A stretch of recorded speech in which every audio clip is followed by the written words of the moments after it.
Welcome to बुखाई educator. मैं R K Jha आप लोगों को हिस्ट्री पढ़ाता हूँ और हिस्ट्री में बहुत ही इंपॉर्टेंट टॉपिक जो अभी हम लोग डिस्कस करने वाले हैं, जो काफ़ी बार एग्ज़ाम में पूछे गए हैं और काफ़ी इंटरेस्टिंग टॉपिक भी है। और टॉपिक का नाम है the freedom struggle of India from 1905 to 1919, मैंने 1905 से लेकर 1919 तक जो भारत का स्वतंत्रता संग्राम हुआ था उसके संबंध में डिस्कस हो रहा है। हम लोग याद रखेंगे इसमें कि इसमें जो टॉपिक हम लोग डिस्कस करेंगे वो टॉपिक है 1905 में। सबसे पहले आपको डिटेल में समझाया जाएगा पार्टीशन ऑफ बंगाल, जो कि आप देख रहे हैं कि ऊपर भी लिखा हुआ है। तो मैं एक बार यहाँ पर सिलसिलेवार ढंग से नोट कर देता हूँ, जैसे कि आप लोगों को याद हो जाए ठीक तरह से। तो इसमें आप लोग याद रखेंगे कि यहाँ पर आपको लिखना है पार्टीशन ऑफ बंगाल 1905, बंगाल का विभाजन 1905। इसको हिंदी में भी लिख लेंगे आप, बंगाल का विभाजन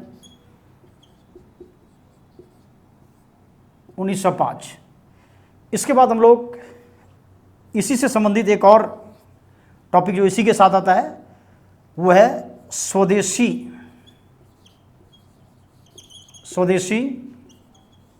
एंड बायकॉट मूवमेंट। ये भी 1905 में ही हुआ था, जिसको कि हिंदी में लिखेंगे आप स्वदेशी तथा बहिष्कार आंदोलन, स्वदेशी तथा बहिष्कार आंदोलन, स्वदेशी तथा बहिष्कार आंदोलन। इसके बाद हम लोग डिस्कस करेंगे 1906, जिसमें कि आप लोगों को बताया जाएगा establishment of Muslim league, establishment of Muslim league 1906, यानी मुस्लिम लीग की स्थापना 1906।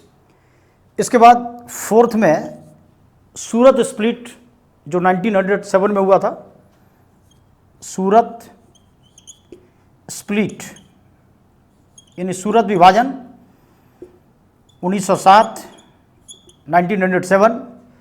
फिर इसके बाद हम लोग इसमें नोट करेंगे 1907 के बाद 1909 मॉर्ले मिंटो रिफॉर्म्स,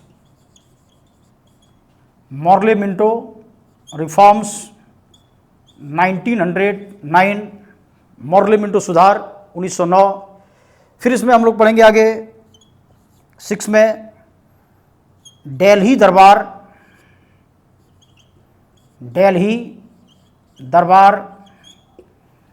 जो 1911 में हुआ था, 1911 में दिल्ली दरबार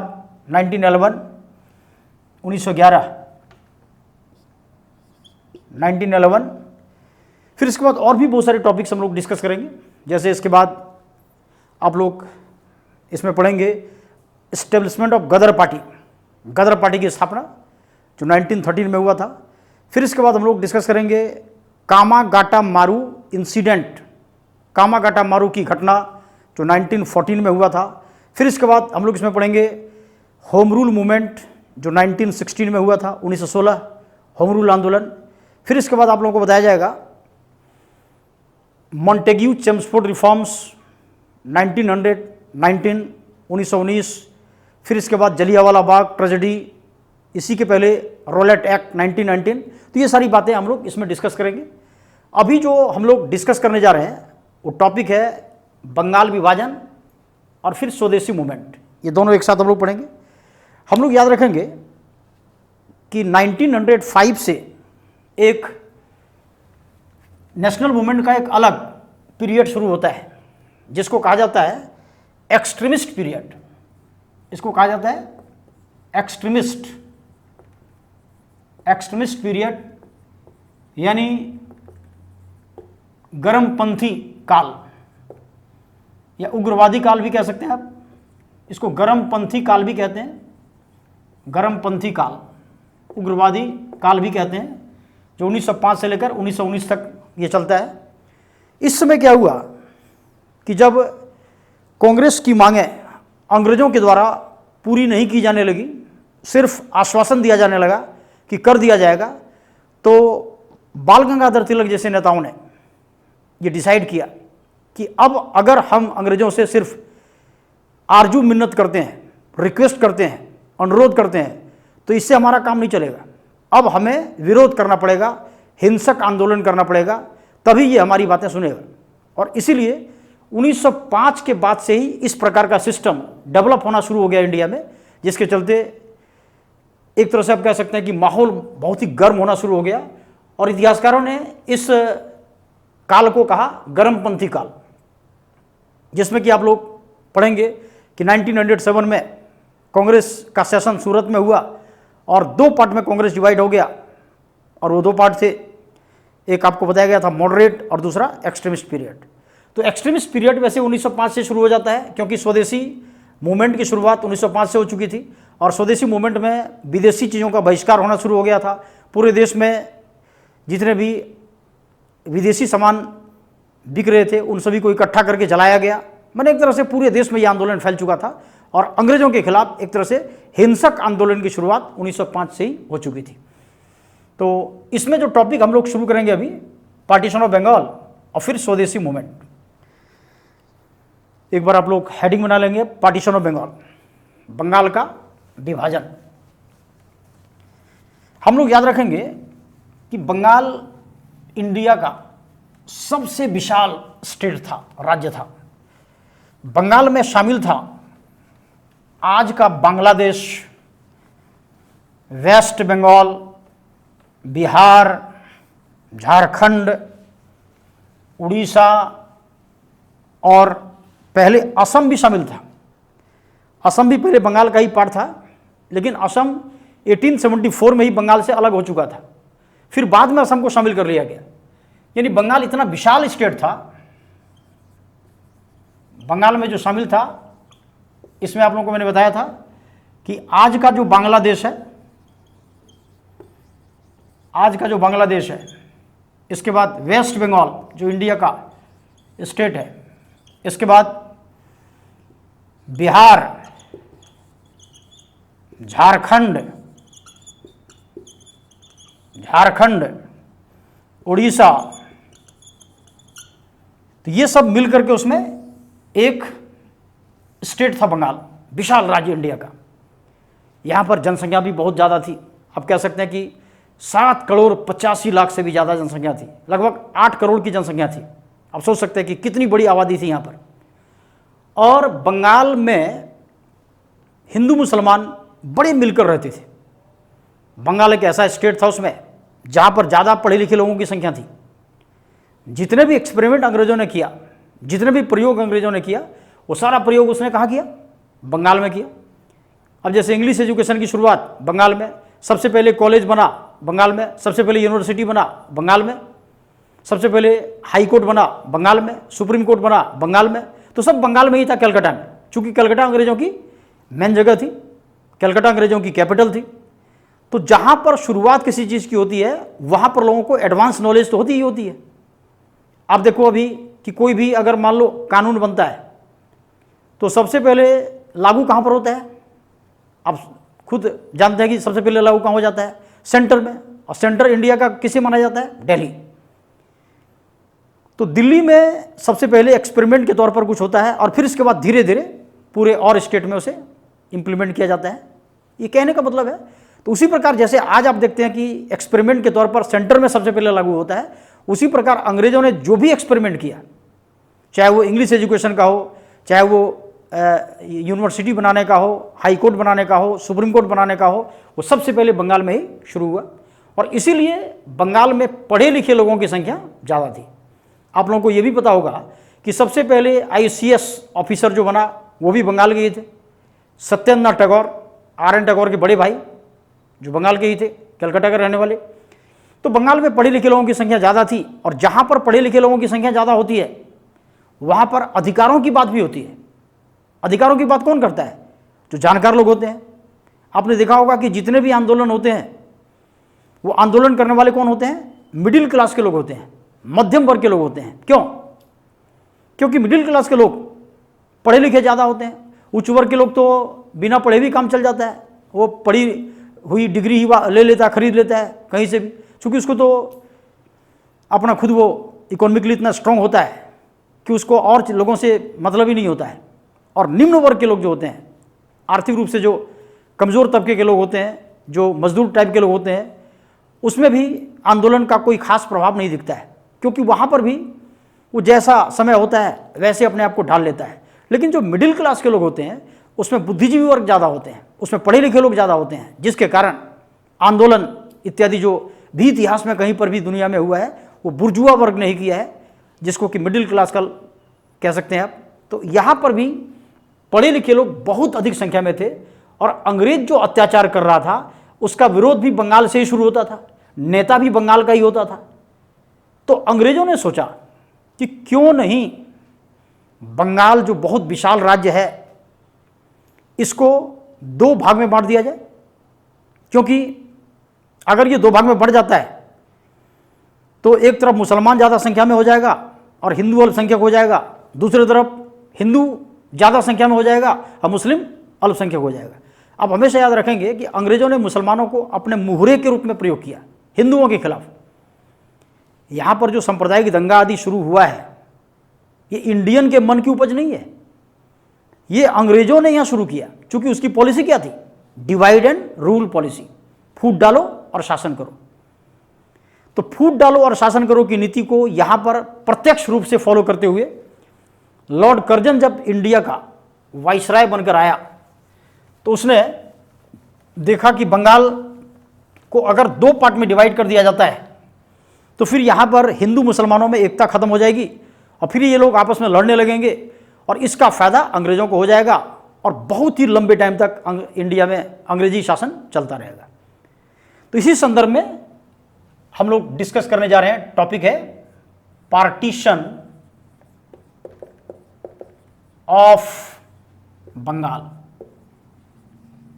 बंगाल विभाजन, बंगाल का विभाजन, ये टॉपिक है। आप याद रखेंगे कि partition of Bengal was ordered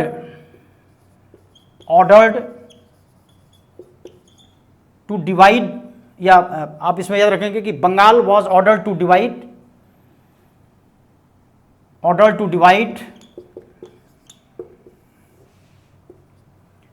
into two parts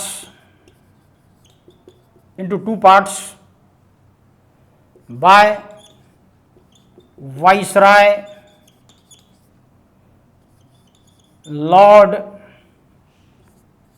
Curzon. Bengal को दो भागों में बांटने का आदेश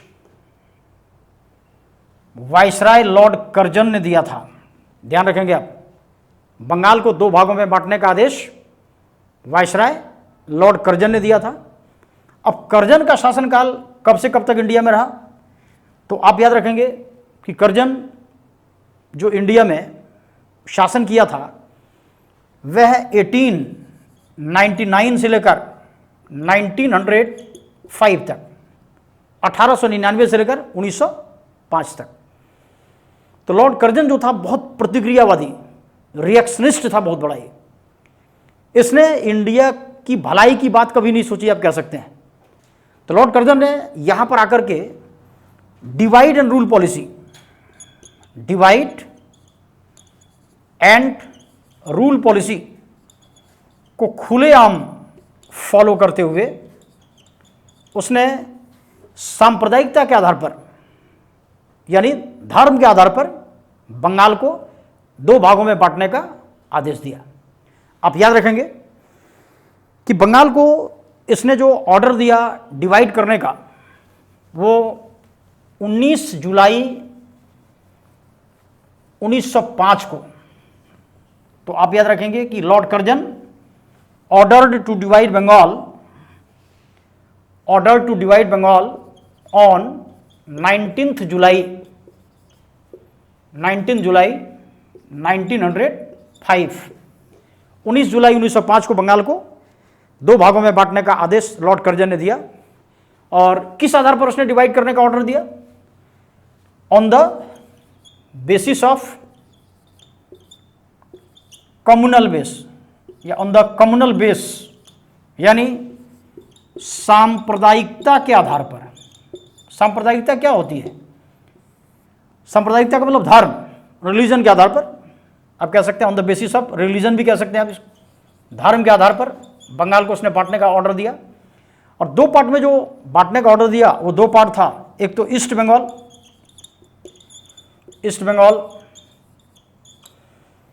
दूसरा वेस्ट बंगाल, यानी पूर्वी बंगाल और पश्चिमी बंगाल। पूर्वी बंगाल और पश्चिमी बंगाल, आप ध्यान रखेंगे कि ये बांटने का जो ऑर्डर उसने दिया था धर्म के आधार पर दिया था। चूंकि ईस्ट बंगाल की तरफ मुसलमान ज़्यादा थे, यहाँ पर मुस्लिम आबादी बहुत ज़्यादा थी, और वेस्ट बंगाल की तरफ हिंदू आबादी ज़्यादा थी। हम लोग याद रखेंगे कि वैसे तो ये इंटरनल बात थी, लॉर्ड कर्जन ने ये बात लोगों को नहीं बताई, बंगाल के लोगों को।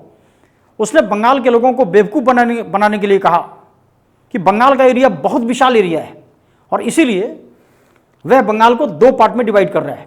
लेकिन इंटरनली बात क्या थी कि धर्म के आधार पर बंगाल को बांट देना, जिससे कि ये लोग आपस में लड़ेंगे और फायदा अंग्रेजों को होगा। तो इसी उद्देश्य को लेकर के उसने बंगाल को दो पार्ट में डिवाइड करने का ऑर्डर दे दिया। हम लोग याद रखेंगे कि ईस्ट बंगाल में शामिल था आज का बांग्लादेश। आज जो बांग्लादेश आप देख रहे हैं ये ईस्ट बंगाल का पार्ट था। इसमें असम को भी शामिल कर दिया गया। असम को भी बाद में अलग था लेकिन उसको फिर से शामिल कर दिया गया इसमें। इसके बाद इसमें राजशाही, चिटगांव, ये सारे क्षेत्र को शामिल किया गया। ईस्ट बंगाल का जो हेड क्वार्टर बनाया गया वो बनाया गया बांग्लादेश की जो राजधानी आज है, कहाँ पर है? ढाका। माने ईस्ट बंगाल का मुख्य केंद्र था ढाका, जो आज बांग्लादेश की राजधानी है। इधर वेस्ट बंगाल में शामिल किया गया आज का वेस्ट बंगाल, जिसमें कि कलकत्ता शामिल है। इसके बाद फिर बिहार, झारखंड और उड़ीसा, इन सभी को किधर शामिल किया गया? वेस्ट बंगाल की तरफ। वेस्ट बंगाल का जो मेन सेंटर था वो था कलकत्ता, जिसको आज कोलकाता कहते हैं, कलकत्ता।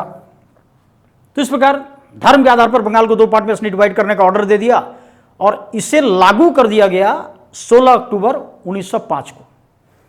तो आप याद रखेंगे कि partition of Bengal was implemented on 16th October 1905।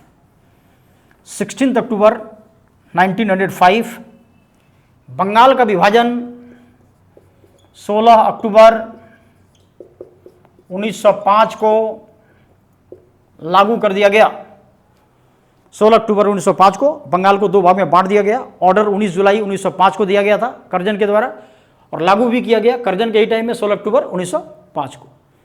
हम लोग याद रखेंगे कि जिस दिन ये बंगाल का विभाजन लागू हुआ उस दिन तो बंगाल में खास करके कलकत्ता में आंदोलन काफ़ी जोरों पर था। हालांकि बंगाल के विभाजन का विरोध 7 अगस्त से शुरू हो गया था। जुलाई में विभाजन का ऑर्डर दिया गया और 7 अगस्त से इसका विरोध शुरू हो गया। कलकत्ता के टाउन हॉल में एक मीटिंग बुलाई गई और भारी संख्या में लोग वहां पर जुटे हुए थे। पहली बार उतनी भारी संख्या में लोग किसी मीटिंग में आए थे और वहीं से स्वदेशी आंदोलन का भी बिगुल फूंक दिया गया। तो आप याद रखें कि पार्टीशन ऑफ बंगाल, बंगाल का विभाजन और स्वदेशी आंदोलन दोनों साथ साथ चला। उद्देश्य था बंगाल का विभाजन का विरोध करना, स्वदेशी आंदोलन का भी। तो इस प्रकार 16 अक्टूबर को जिस दिन बंगाल का विभाजन लागू हुआ उस दिन आर.एन. टैगोर ने घोषित किया था कि जब बंगाल का विभाजन लागू किया जाएगा, उस दिन आर.एन. टैगोर ने कहा था कि हम लोग उस दिन रक्षाबंधन दिवस मनाएंगे।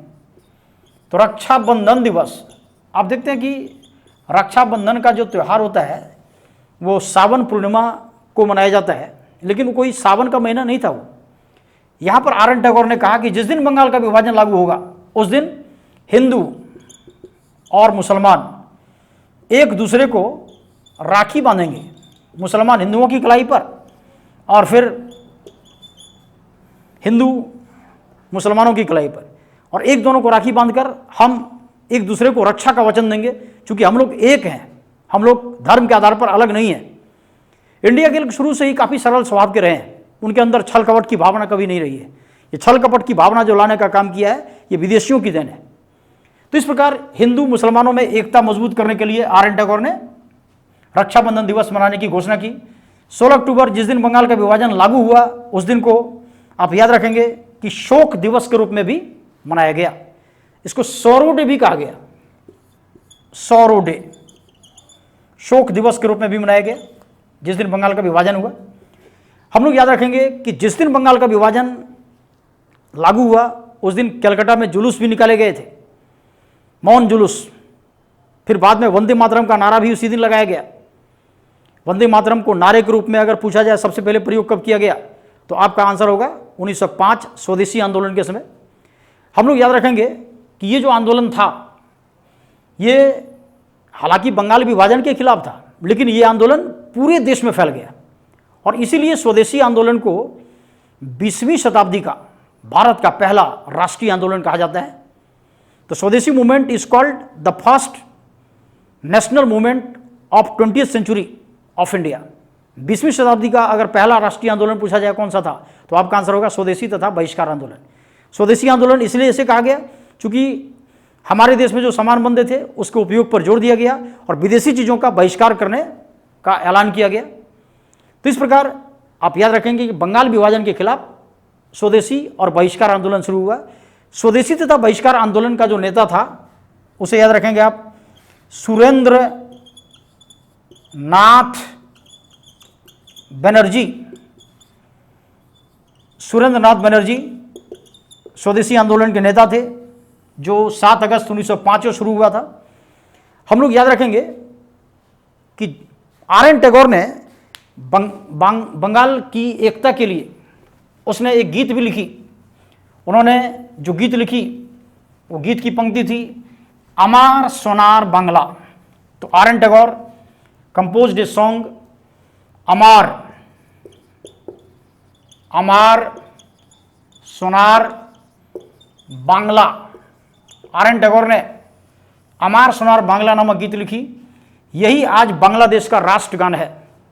आप याद रखेंगे कि बांग्लादेश जो निर्माण हुआ है ये बाद में हुआ, क्योंकि जब भारत का विभाजन हुआ 1947 में, तो ईस्ट बंगाल जो उसमें बना था वो ईस्ट पाकिस्तान कहलाने लगा, और ईस्ट पाकिस्तान ही बाद में बांग्लादेश बन गया। तो अगर आपसे ये क्वेश्चन पूछा जाता है कि बांग्लादेश का निर्माण किसके नेतृत्व में और कब हुआ, तो इसे भी याद रखेंगे आप याद रखेंगे कि Bangladesh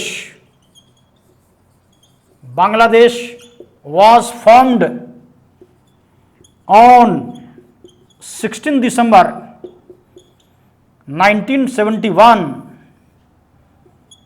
under the leadership of Sheikh Mujibur Rahman. Sheikh Mujibur Rahman.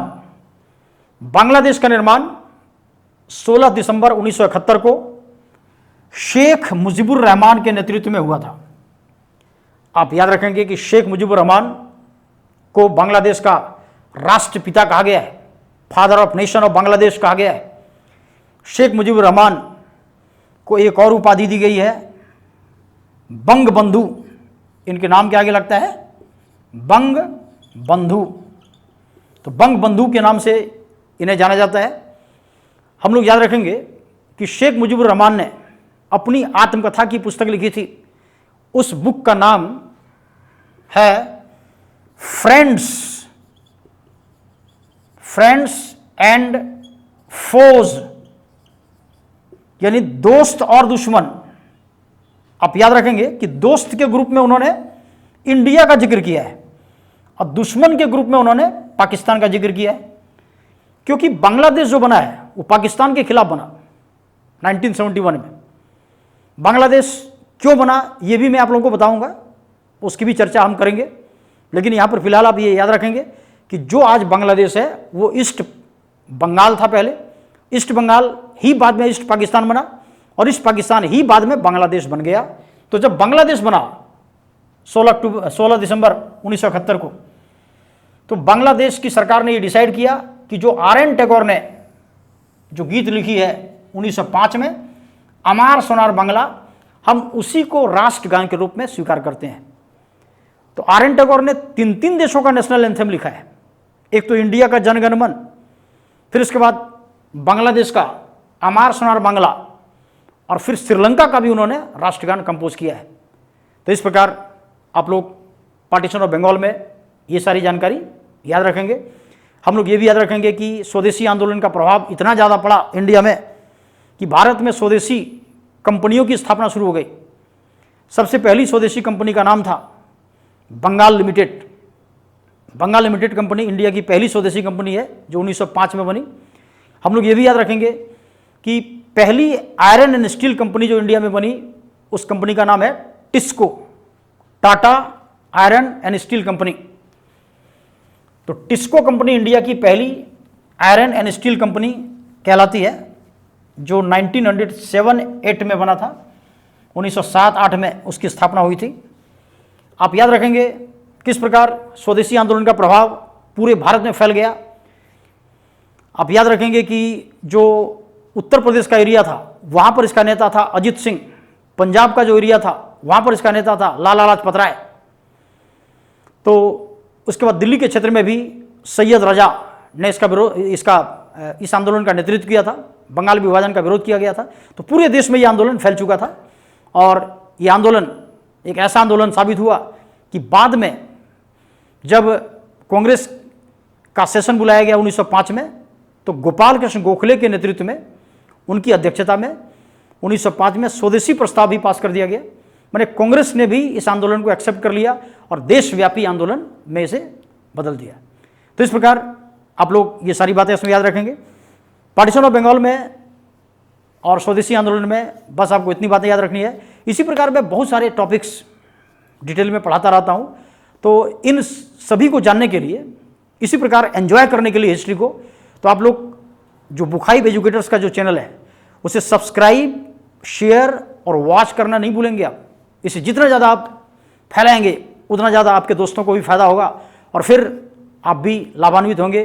और फिर इसके बाद आने वाले जो एग्ज़ाम होंगे उसमें जब आप अपीयर होते हैं तो आपके अंदर गजब का कॉन्फिडेंस रहेगा, क्योंकि आपको पूरी जानकारी रहेगी। कहीं से भी कोई क्वेश्चन आएगा तो क्वेश्चन को पढ़ते ही फटाक आंसर आप कर देंगे बिना ऑप्शन देखे। तो इसलिए शेयर, सब्सक्राइब और वॉच करना नहीं भूलेंगे।